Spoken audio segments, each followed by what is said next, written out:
7 years into our marriage, Victoria, my wife and the CEO of the company we co-founded, claimed she had another business trip. It was during a holiday weekend, and once again, she said she couldn't join me for our family visit. I didn't argue. I was used to her being too busy. But that night, while scrolling mindlessly through social media, I paused at a post from her young assistant, Ethan West. The photo stopped my heart cold. There she was, Victoria, standing beside Ethan at a gravesite, lighting incense with him in what looked like his hometown. The caption underneath read, "Mom and Dad really approve of their daughter-in-law. They even lit extra incense." I stared at the screen in disbelief. Daughter-in-law. I chuckled bitterly. My hand moved almost on its own. I liked the post and left a comment. Respect. Best wishes. It was calm. Too calm. My friends though, they exploded. Private chats buzzed like angry hives. Bro, are you seriously this calm? Is there going to be drama at the office again? A few hours later, Victoria called. Her tone was sharp, cold. I saw your comment on Ethan's post. That was completely unnecessary. You know, he's young and sometimes doesn't think before he posts. Why would you stir things up like that? I didn't respond. She went on, Ethan has no family left. What's the big deal if I accompany him to honor his parents? People like you who still have families just don't get it. Delete your comment. Unlike the post, and once this weekend is over, I'll make time to visit your family, too. I almost laughed, another empty promise. No need, I said softly. By the time the weekend ended, our divorce certificate was finalized. After she hung up in anger, I got another notification, another post from Ethan. This time it was a long-winded apology trying to smooth over the backlash. Sorry for being edgy. I didn't mean to offend anyone, especially Mr. Sincere, just joking around. But that wasn't all. The comments underneath were brutal. People I had trained, mentored, and supported now mocking me, calling me petty. Then came Victoria's comment. Right and wrong reside in our own hearts. Only those with malicious minds resort to baseless speculation. She didn't name me. She didn't have to. Everyone knew exactly who she was talking about. That's when I stopped reading. Parked the car and walked into the Civil Affairs Bureau divorce agreement in hand. She'd signed it a month ago when I first gave it to her. At the time, I had hesitated. Part of me had hoped she'd resist, ask why, or try to fix things. But she didn't even glance at the document. She just flipped to the last page and signed. Aren't you even going to look at what it says? I asked. No need. I trust you to handle it, she replied like it was a casual memo. But she never trusted me. Not with anything that mattered, not even the company we built together. She shared sensitive documents with Ethan, but kept me in the dark. When I questioned it, she always had the same excuse. It's not personal. These things are complicated. I'm protecting you. And Ethan, I asked once. She just laughed. He wouldn't understand anyway. It doesn't matter if he sees them. That day, as she walked away from me, Ethan was waiting outside with a suitcase in his hand and that smug smile on his face. That's when I realized it wasn't that she trusted me. It was that someone more important had already taken my place. At the bureau, the clerk looked over the paperwork. Where is your wife? She asked. She needs to be present for mediation. I hesitated, then pulled out my phone and showed her Ethan's latest post. Victoria, dressed in morning clothes, standing proudly beside Ethan, her new family. The clerk's face shifted. There was sympathy in her eyes, but she still said, "We're required to attempt mediation before finalizing anything. Can you contact her?" I nodded and dialed Victoria's number. The first call rang once before being declined. The second, same. Then came a message. If you don't delete your comment and apologize to Ethan, I won't answer your calls. Give it up. Classic Victoria. Anytime Ethan told her something, she didn't question it. She didn't ask for my side. She just expected me to apologize whether I was right or not. Once I even ended up in the hospital after a heart attack. The doctor had called her for emergency consent. She told them, if he doesn't apologize, let him die. I told the clerk everything. Mediation doesn't seem necessary, does it? I asked. The clerk sighed and nodded. We'll proceed. Come back in 3 days for the certificate. I sat on a bench inside the bureau, drained. Half an hour later, my phone rang again. Victoria. Her voice was cold. You didn't show up at work today. Where are you? I didn't answer. She didn't care. She just wanted control. According to company policy, unexcused absences mean a 2-day salary deduction. Do you accept that? Before I could respond, I heard Ethan's voice in the background. Come on, Victoria. Maybe he had an emergency. She snorted. What emergency? He's probably scrolling social media somewhere. No apology. Now, skipping work. I couldn't help but laugh. I'd built this company beside her. Pulled countless all-nighters. Landed major contracts. I wasn't asking for medals, but a little fairness, a little respect. Instead, I was being docked pay like an intern. While Ethan scrolled through Instagram during meetings, once he even missed $1 million partnership pitch, she didn't punish him. She comforted him, then blamed me for the fallout. Do you admit you were wrong? She asked, still cold.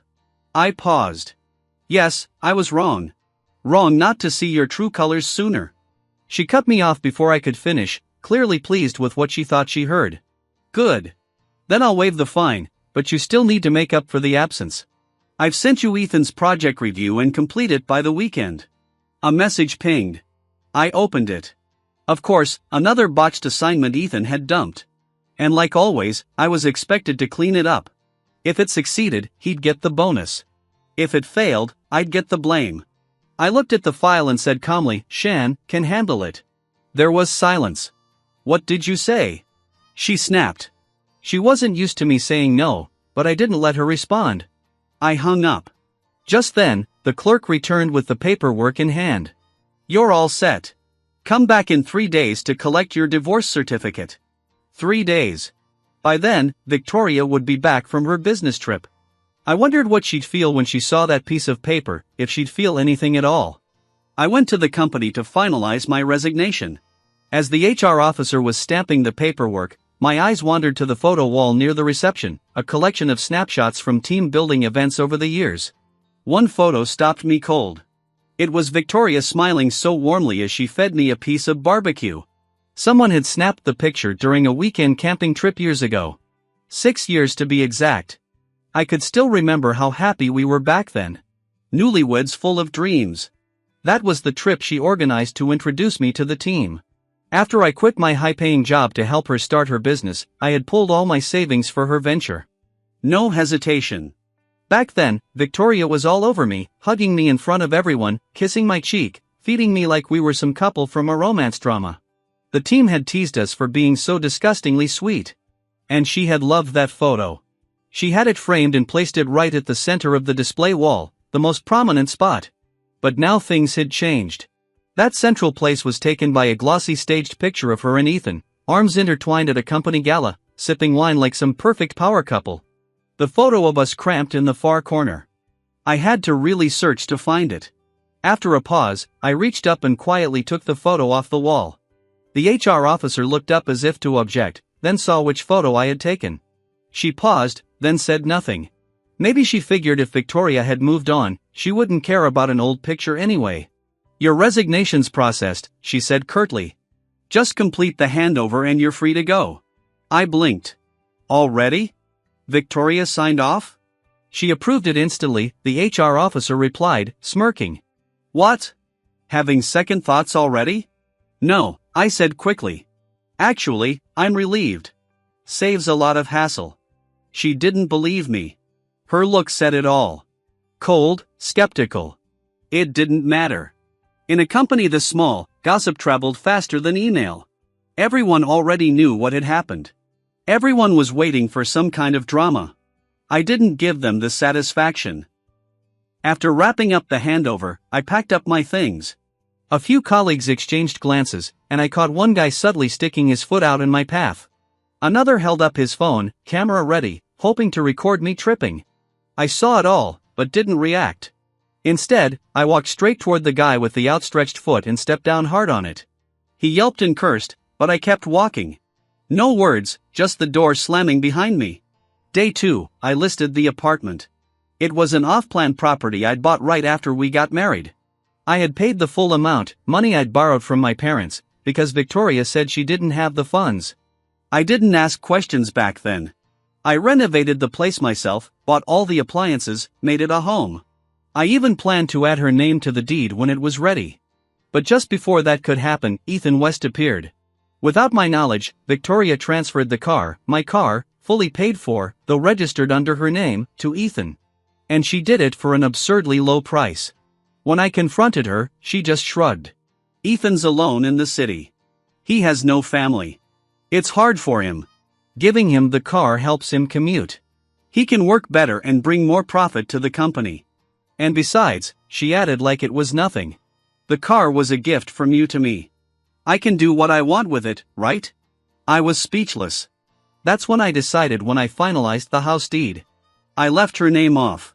She lost it, screamed, accused me of betrayal, and ended up charging tens of thousands of dollars to my card. I let it slide. Back then, I still believed in us. Looking back, I was an idiot. Because I needed a quick sale, I listed the apartment below market value. Still, interest was high. 5 or 6 buyers showed up that same day. One made an offer I liked, and I accepted. The area had boomed since we bought, so I made over $1 million in profit. For once, something actually worked out in my favor. Day 3, I picked up my divorce certificate. It was surreal. Just a simple document and everything was over.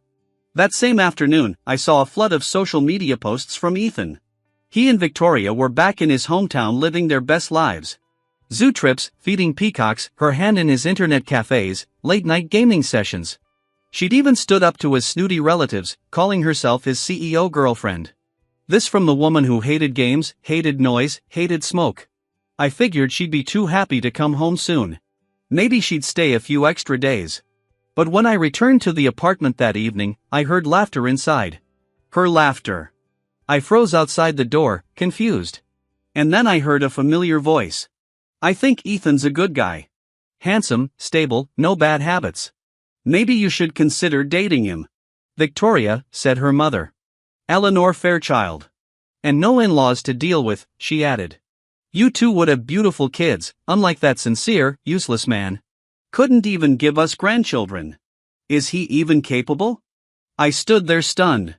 Inside, Victoria went quiet for a moment. Then she said, we've been married so long, I can't just divorce and move on like that. She didn't say that she was the one who didn't want children. She didn't say that I used to have regular hours, never smoked or drank until I broke myself trying to support her dream. Before that bitterness could take hold, her father jumped in. Why not? Divorce is common now. With your status, you could find someone way better than sincere. Exactly. Eleanor chimed in. He lives off you. It's shameful. We never should have agreed to that marriage. We warned you. Funny. Back when I was funding their daughter's business, buying them gifts, bringing them top-shelf liquor for the holidays, they couldn't stop praising me. Called me the perfect son-in-law. Now, disgust. I pushed open the door. Their conversation died immediately. Victoria's face froze. Her parents stiffened. What are you doing here? She asked, frowning. Isn't it work hours? Are you skipping again? I stared at her for a beat. She really didn't know. She hadn't even realized I'd resigned, despite approving the paperwork herself. If Ethan missed a meeting, she'd move mountains to help him. I'd been gone 2 days and she hadn't noticed. I resigned, I said flatly. You what? Her father turned red. You're quitting now? Leaving the company all to Victoria? What kind of man are you? Eleanor scoffed. So leeching off my daughter wasn't enough? Now you're playing games? Have some shame. I didn't answer them. My eyes stayed on Victoria. She didn't ask why I quit. Didn't ask if I was okay. Just curled her lip and said coldly, fine, quit. But I'm not giving you a dime. From now on, you're on your own. I chuckled. Thanks for the reminder.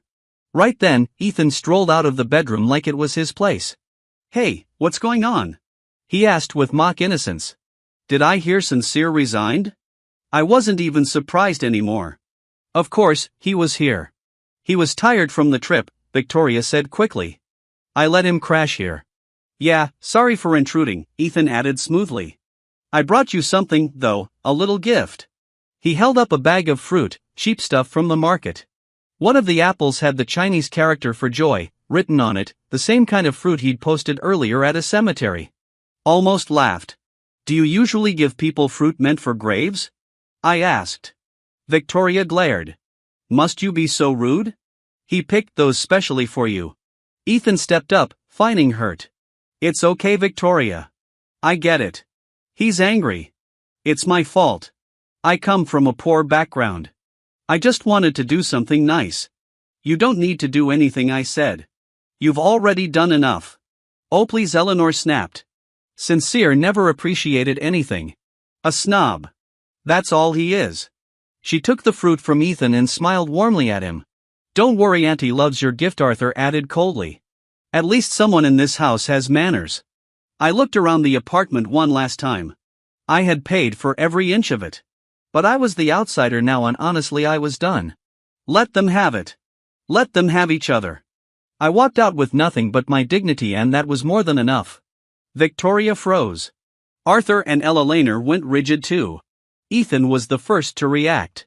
He took the divorce certificate from my hand, scanned it quickly, and for a moment, a flash of satisfaction flickered in his eyes before he masked it with a sigh and a look of regret. Sincere. How could you be so impulsive? He said, shaking his head, tone full of false sorrow. You and Victoria have been married 7 years. You should have at least talked it through with her. Maybe things didn't have to end this way. Arthur and Eleanor snapped out of their daze, their attention now locked on Victoria. You're already divorced? Arthur asked, stunned. Why didn't you tell us? Were you planning to surprise us or something? Victoria shook her head. Then, as if something clicked in her mind, her expression shifted, her eyes narrowed, her voice sharp with disbelief. Sincere, she said slowly. Is this some kind of joke? I don't recall signing any divorce papers. You did, I replied evenly. I gave you the papers before your trip last month. The contract you didn't bother to read. She went silent, her face changing again. Confused at first, then angry. She finally seemed to realize I wasn't bluffing. You tricked me into signing a divorce agreement. She asked, her voice brittle. I expected her to be relieved, honestly, but she wasn't. Not even close. The happiness I thought I might see never came. And then I understood why. Eleanor quickly stepped in to comfort her. It doesn't matter, Victoria. What's done is done. Signed is signed. You're divorced. He initiated it, not you. That's not the point, Ethan suddenly added, his eyes flickering with something I couldn't quite place. It depends on how the assets were divided. Victoria's worth quite a bit. What if he wrote it so she walks away with nothing? Arthur's expression turned stormy. Eleanor looked ready to explode. Without asking anything further, they pointed fingers. Sincere. How could you? Arthur barked. You always were a failure, but this is despicable. Give her back what's hers, or we'll make sure you regret it. They didn't even stop to ask what was actually in the agreement. They just assumed I cheated her again. Before I could say anything, Ethan, ever the peacemaker, chimed in. Don't worry, Auntie, Uncle. The court looks at more than just the agreement. As long as Victoria proves which assets are hers, she'll be fine. They all moved in perfect sync, pushing Victoria to verify her accounts and holdings. But I remained calm. There's no need, I said simply. I didn't take anything. That wasn't mine. The apartment, I gestured around, is the only thing I claimed. Everything else her company shares, her savings, it's all still under her name. Victoria stared at me, uncertain. Eleanor wasn't convinced. Why should we believe you? I haven't touched a single cent of hers, I repeated. 7 years of marriage. I might be heartbroken, but I'm not heartless. Victoria still didn't speak. She looked distant. Eleanor eventually grabbed her phone and called the secretary herself. 5 minutes later, a message came through. Everything was intact. Just like I said. Eleanor finally let out a sigh of relief, but I had no reason to stick around anymore. I've already sold the apartment, I said, turning toward the door. The handover is in a couple of days. You should all make plans to leave. But before I could go, Victoria's voice stopped me. Wait, she said quietly. I turned around expecting her to argue about the apartment, but her question caught me completely off guard. Why did you want to divorce me? For a second I thought I misheard. Before I could answer, she added, I know you're angry because I spent the holiday with Ethan, but I never meant to divorce you. We don't have to end like this. She stepped closer, her voice softer now, the usual pride gone. We've been together 7 years. Let's forget today ever happened. We can start over. We can even remarry if that's what it takes. For a moment her words echoed something familiar.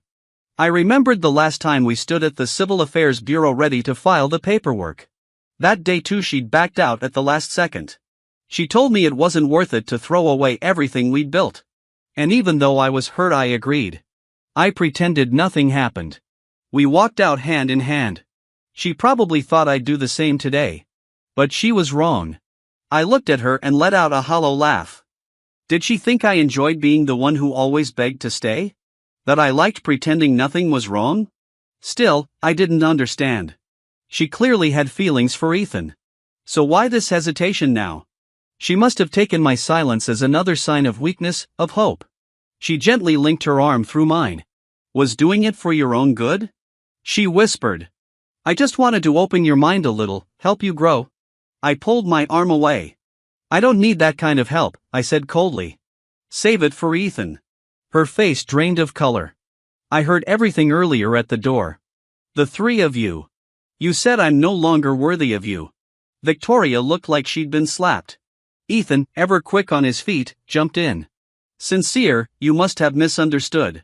Let me explain. He walked toward me, placing a hand on my shoulder. The moment his hand touched me, I recoiled, disgusted. I was about to shove him off when he suddenly staggered backward like I'd pushed him and crashed into the coffee table with a loud thud. He clutched his back and groaned in pain. Victoria rushed to him, then turned to me, eyes filled with fury. What the hell is wrong with you? Ethan injured his back. Don't you know that? He's been through enough, she started yelling, her voice cracked with anger. Ella Lehner looked confused. Wait, what back injury? Victoria eyes. Misty explained as she helped Ethan up. She talked about Ethan's difficult life, how he took hard jobs to support himself, working at docks, hauling bricks, doing farm labor. She described how his relatives mistreated him after his parents died. But I knew better. I had looked into it. His so-called hard life didn't add up. His relatives had a lot to say about him, and none of it was good. Lazy, manipulative, dishonest. Even when I tried to tell Victoria the truth, she brushed me off. They must have treated him like an animal, she said. I've seen the scars on his back. Scars don't lie. I told her I'd done manual labor, too. Showed her my own scars. She didn't care. You brought those on yourself, she had said. That memory burned. Maybe I was a fool for holding on so long. Her heart had already turned away from me toward him. Even now, my in-laws didn't say much more. They were more focused on getting Ethan to the hospital. We'll talk later, Victoria said over her shoulder as they left. But I didn't take it seriously. Not anymore. Ever since Ethan showed up, she'd broken every promise she made me. She'd cancel plans, forget birthdays, show up hours late, if she showed up at all. I stopped waiting for her. I booked a flight home the next morning. But that night, she came. The doorbell rang around midnight. I thought it was my late-night takeout. When I opened the door, Victoria was standing there. She wore a floral dress. Her makeup was perfect. She smiled and lifted a small cake in her hands. "Happy birthday," she said sweetly. I was stunned. That smile. It had been years since I'd seen it. 5 years at least. And after Ethan entered her life, she didn't even remember my birthday anymore. Sometimes she got the date wrong or the cake would arrive days late. Eventually, she stopped trying altogether. But Ethan, every year on his birthday, I'd see pictures online. Cakes, gifts, dinners from her. I gave her a faint smile. No point in being cruel to someone who was smiling. We were divorced now anyway. Maybe this was her version of goodbye, so I didn't shut the door. But I knew I wasn't going to open it again. I thanked her and accepted the cake she brought. It was a fruit cake completely covered in dragon fruit. She knew I was allergic. She had to. Victoria's face flushed with embarrassment the moment she saw my expression.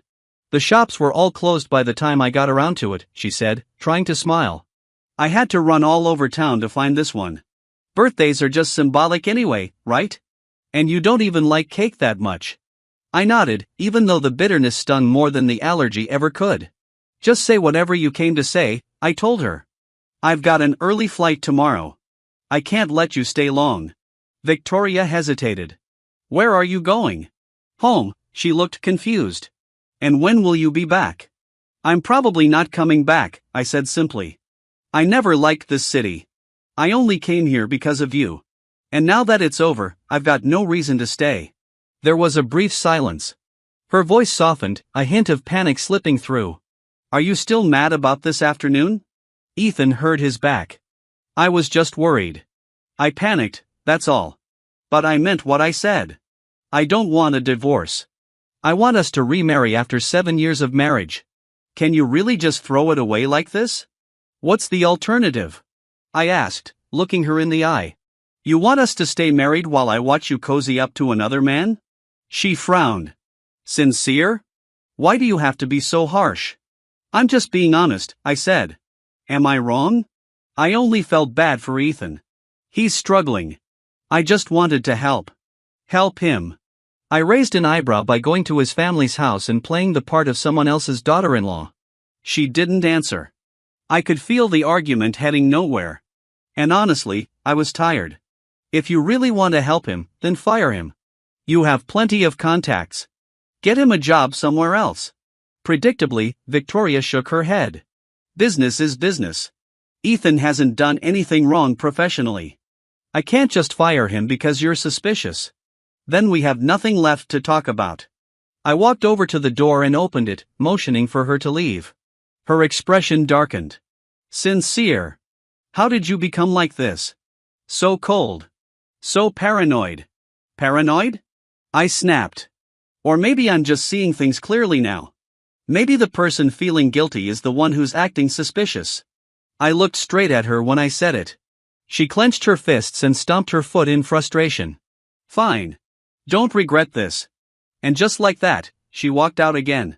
2 days later, I realized what she meant by don't regret this. She started posting pictures online. Her and Ethan, arms around each other, holding hands, eating at romantic spots, traveling together. And then she sent some of the photos directly to me. Sincere, can you really just sit back and watch me with someone else? Maybe she thought this would break me. Maybe she believed jealousy would drive me back to her. But the truth is, I'd already seen it all. I had found Ethan's old social media accounts before, pictures that were far more intimate than what she was sending me now. I'd already been through that emotional storm. This had barely stirred anything. So I ignored her and I kept living. For once I slowed down.